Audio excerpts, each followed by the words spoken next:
নমস্কাৰ বন্ধু বান্ধৱীসকল, আমি উপস্থিত আছোঁ গোটৰ বাৰ্ষিক অধিৱেশনত। এইখন অনুষ্ঠিত কৰা হৈছে গাঁও পঞ্চায়তত। 23টা গোটৰ সদস্যা, সম্পাদিকা, সভানেত্ৰীৰ লগতে ব্লকৰ ছাৰ আৰু কৃষি সখী, উদ্যোগ সখী, জীৱিকা সখী, বেংক মিত্ৰা, পশু সখী আদি উপস্থিত হৈ বহুমূলীয়া ভাষণে আমাক বহুত উপকৃত কৰিলে।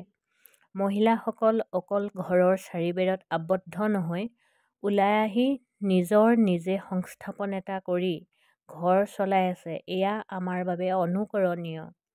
কিছুমানে সৰিয়হ খেতি কৰিছে, কিছুমানে কাঠফুলা খেতি কৰিছে, কিছুমানে মৌ পালন কৰিছে, কিছুমানে আকৌ তাঁতশাল মনোনিৱেশন কৰি ব্যস্ত হৈ পৰিছে।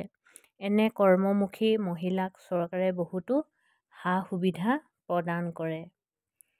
এই সভাখনিত সকলো একত্ৰিত হৈ কিছুমানে খেল খেলিছে, কিছুমানে নাচ নাচিছে, কিছুমানে গানো গাইছে। তাৰপিছত এয়া চকী খেল আৰম্ভ হৈছে। চকী খেলখনিত ময়ো অংশগ্ৰহণ কৰিছিলোঁ, কিন্তু মই 3বাৰতে হাৰি গ'লোঁ।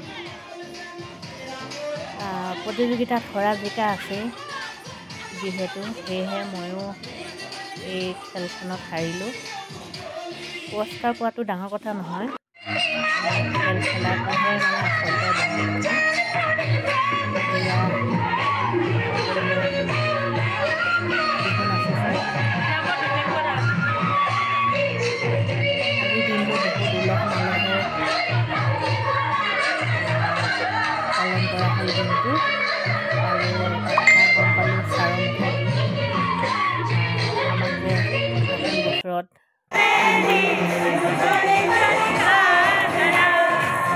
দিয়া নহয়।